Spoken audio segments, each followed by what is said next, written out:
आज मैं आपके लिए कमाल की कहानी लाई हूँ। कहानी है बदलाव की, सुधार की और जाप की शक्ति की। तो एक हलचल भरे शहर में एक बदनाम गैंगस्टर था। उसके पास अथाह दौलत थी और एक बड़ी सी हवेली में वो रहता था।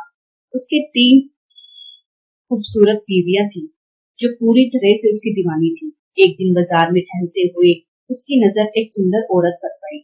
तुरंत ही उसकी इच्छा हुई कि वो उससे शादी करे। उसने अपने गुंडों को बोला कि उसके बारे में कुछ पता लगाओ, तो वो कहाँ रहती है, क्या करती है और उसका परिवार कौन है। उसे हैरानी हुई जब उसे पता चला कि वो उसी मोहल्ले में रहती है और शादीशुदा है। ये खबर सुनकर गैंगस्टर का दिल टूट गया।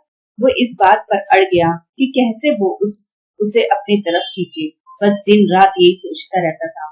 कुछ दिनों बाद उसने सुना कि एक संत उनके मोहल्ले में आए हैं। लोग कहते थे कि संत जो भी भविष्यवाणी करते हैं वो सच हो जाती है।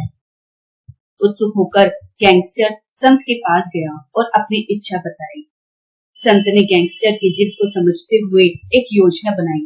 संत ने उससे कहा, अगर तुम चाहते हो कि वो औरत खुद तुम्हारे पास आए तो तुम रोज रात के 3 बजे से सुबह के 6 बजे तक 40 दिन भगवान का नाम जपो। इस दौरान ना किसी से बात करनी है, ना कुछ गलत करना है और ना ही कुछ बुरा बोलना है, ना ही किसी से लड़ाई करनी है। 40 दिन बाद वो खुद तुम्हारे पास आ जाएगी।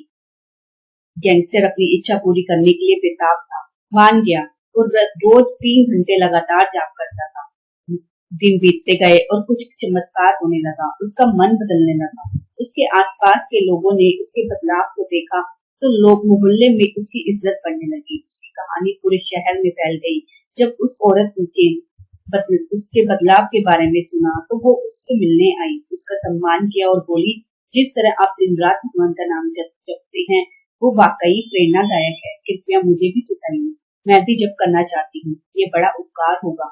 गैंगस्टर हैरान रह गया। संत की बात सच हो गई थी, लेकिन अब उस औरत के लिए उसकी चाहत खत्म हो चुकी थी। भगवान का नाम जपने से उसे अपार शांति हो चुकी थी। भगवान का नाम जपने से उसकी हर इच्छा पूरी हो सकती थी और अपनी इच्छा गलत है वो ये जान चुका था, इसलिए वो सही रास्ते पर आ गया। तो जब तक करते रहिए और ईश्वर को अपनाइए। सुनने के लिए धन्यवाद। ऐसी और वीडियोस के लिए सब्सक्राइब और लाइक द चैनल।